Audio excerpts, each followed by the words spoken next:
tahu berapa surat-surat Paulus? Tidak, Tante. Iya, jadi surat-surat Paulus itu berjumlah 13. Berapa Kak bilang? 13, Tante. Iya, jadi surat-surat Paulus itu ada 13. Yaitu yang pertama itu ada surat Roma, surat pertama dan kedua kepada jemaat Korintus, surat Galatia, Efesus, Filipi, Kolose, 1 dan 2 Tesalonika, surat pertama dan kedua kepada Timotius, Titus, dan juga Filemon. Tapi sebelum kakak menjelaskan ke-13 surat ini, kakak ingin menjelaskan seorang tokoh yang bernama Paulus. Ada yang tahu kemana ceritanya Paulus? Tidak, Tante. Iya, jadi sebelum namanya Paulus, nama Paulus ini adalah Saulus. Saulus. Ya kan? Tahu kan? Ya, Tante. Adik-adik tahunya kenapa namanya itu berubah? Karena sudah berubah. Iya, jadi sebelum menjadi Paulus namanya Paulus ini adalah Saulus.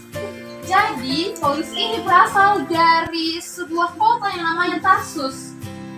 Di Tarsus ini setelah dia lahir dan setelah muda dia, maksudnya setelah dia dapat belajar, pergilah dia ke Yerusalem untuk belajar. Di situ ada namanya guru Gamaliel pertama. Itu adalah guru yang paling terkenal di sekolah yang namanya Hillel. Hillel kan? Nah, dan tahunya Paulus adalah orang yang pintar. Dia pintar mendidik, dia pintar memberi nasihat. Dan juga Paulus ini mendalami yang namanya hukum-hukum Taurat. Tapi di dalam dia hukum-hukum Taurat, tapi dia tidak mempercayai Tuhan. Jadi karena kepintaran dia ini, dia menganggap bahwa ajarannya itu adalah ajaran yang paling benar. Jadi karena itu bencilah dia kepada orang-orang Kristen yang mengenal Tuhan, yang mempercayai tentang kematian dan kebangkitan Tuhan yang sudah menyelamatkan umat manusia. Jadi karena kebenciannya ini, pergilah dia melakukan perjalanan misi lah dia ke yang namanya Damsyik, ke kota Damsyik. Tapi di tengah perjalanan, dia tiba-tiba muncul cahaya yang sangat terang. Karena terangnya cahaya ini kan silau kan? Karena silaunya yang terjatuhlah dia dari kudanya. Terjatuhlah dia dan dia nggak bisa melihat pada waktu. Tapi dengar dia lah ada suara yang mengatakan, Saulus, kenapa engkau mengkhianati aku? Nah itu kan? Suara siapanya itu kan? Itu kan pertanyaan Saulus. Katakan, akulah yang sudah mengkhianati itu. Yang dikhianati ini maksudnya adalah Yesus. Nah setelah itu Paulus tidak dapat melihat selama 3 hari. Selama 3 hari dan juga dia selain tidak dapat melihat, dia juga tidak dapat makan dan dia juga tidak dapat minum. Nah adalah seorang yang bernama Ananias. Jadi Ananias ini adalah seorang Kristen yang berasal dari kota Damsyik. Nah di situ ketika pertemuan mereka itu disembuhkan si Ananias inilah si Paulus tadi. Dan setelah hal itu terjadi, kayak tergoncanglah hatinya, kayak merasa adalah penyesalan dalam hatinya kan, bertobatlah dia. Dan Tuhan juga pengen bahwa si Paulus ini pengen menjadi tangan kanannya Tuhan. Tuhan ingin Paulus untuk memberitakan firman keselamatan kepada semua orang. Setelah itu, setelah sembuhlah si Paulus, pergilah dia ke tempat yang bernama Tanah Arab. Di Tanah Arab ini, disitulah dia melakukan pelayanannya. Jadi biasa disebut kalau Tanah Arab ini adalah tempat pelayanan Paulus yang pertama setelah dia bertobat. Nah setelah itu, setelah dia melakukan pelayanan di sana selama 3 tahun, kembalilah dia ke Damsyik. Terus setelah kembali di Damsyik, diberitakan dia dari Tuhan. Tapi ada juga orang-orang Yahudi yang nggak suka dia kalau diberitakan. Kenapa? Karena dia menolak lagi, ya kan? Jadi karena itu pengen dibunuh lagi si Paulus ini. Pengen dibunuh si Paulus ini. Jadi dia kan masih takut. Terus pergilah si Paulus untuk kembali ke asalnya, yaitu ke Tarsus. Nah di kota Tarsus, pergilah dia lagi ke Yerusalem. Dan Yerusalem ini dia bertemu dengan teman-teman dengan rasul, Petrus dan juga Yakobus, saudara Yesus. Itu diberitakan dia lagi. Tapi ada lagi teman-teman. Itu adalah lagi temannya si Paulus yang bernama si Barnabas. Si Barnabas ini melakukan pelayanan yang namanya Antioquia. Setelah kita tahu ada si Paulus yang pengen memberitakan firman Tuhan, dijemput si Barnabas inilah si Petrus, si Paulus, dan mereka kemudian menjadi satu pelayanan di kota Antioquia yang tadi. Nah, setelah mereka melakukan pelayanan di sana kurang lebih ada 1 tahun, kemudian adalah lagi terdengar si Paulus ini berita tentang penganiayaan dan juga kelaparan di Yerusalem di bawah pimpinannya sendiri. Tuhan, kemudian jemaat ini melakukan membantu orang-orang yang ada di Yerusalem melalui Paulus dan juga Barnabas.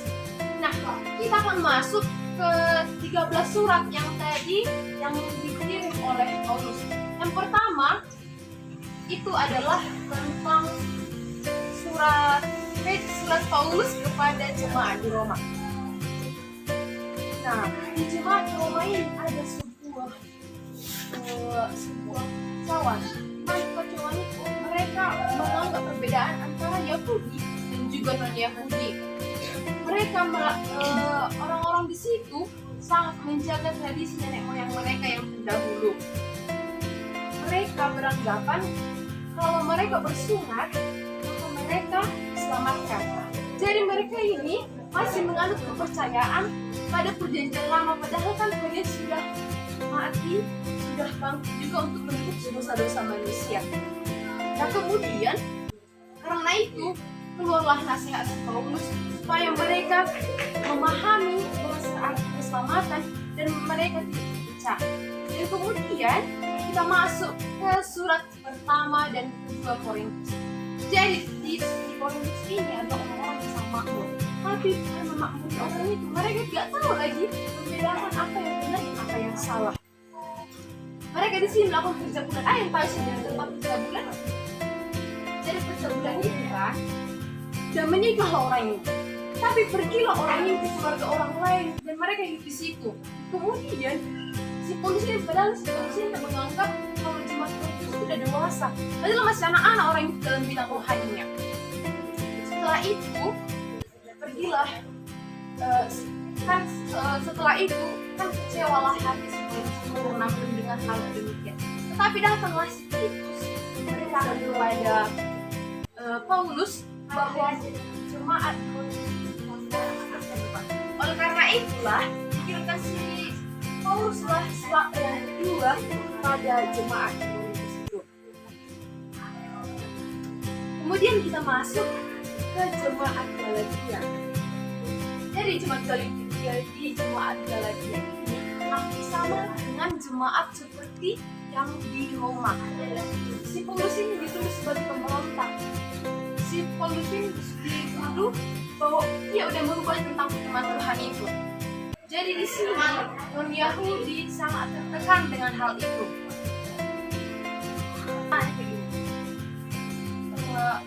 Kan hatinya sudah kecewa.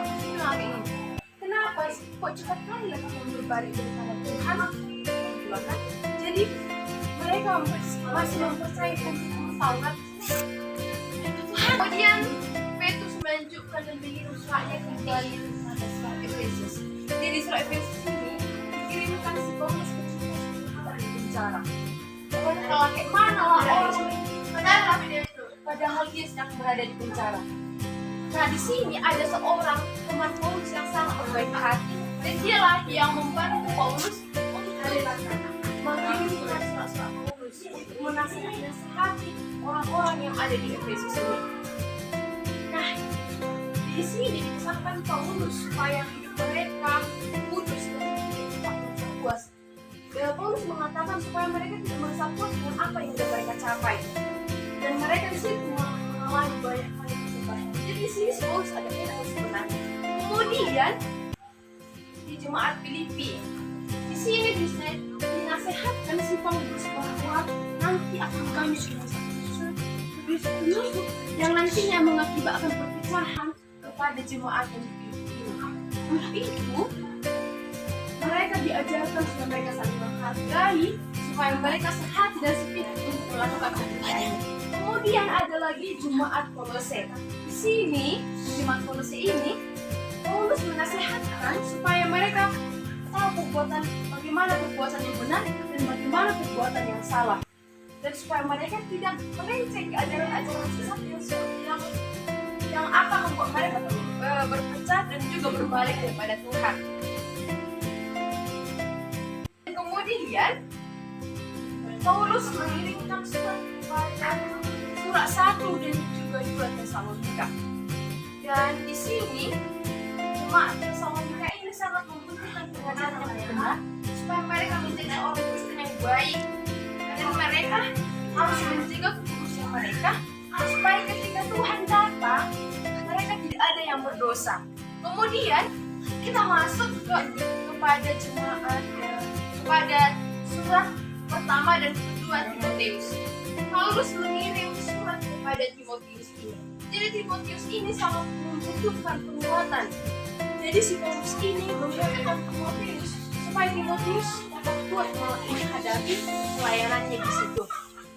Timotius juga memberi dorongan kepada jemaat supaya mereka menang. Dan di sini pada 2 Timotius 4 ayat 9 sampai 18, di sinilah dari Paulus. Jadi pada saat itu Paulus mati karena dia kehilangan teman-temannya. Dia mati karena dia melakukan dan memberikan. Jadi dia dikasih dengan cara dikasih. Kemudian kita masuk ke suratnya Titus. Nah, sebenarnya surat Timotius, surat Titus dan juga surat Filemon ini adalah surat pengemalaan.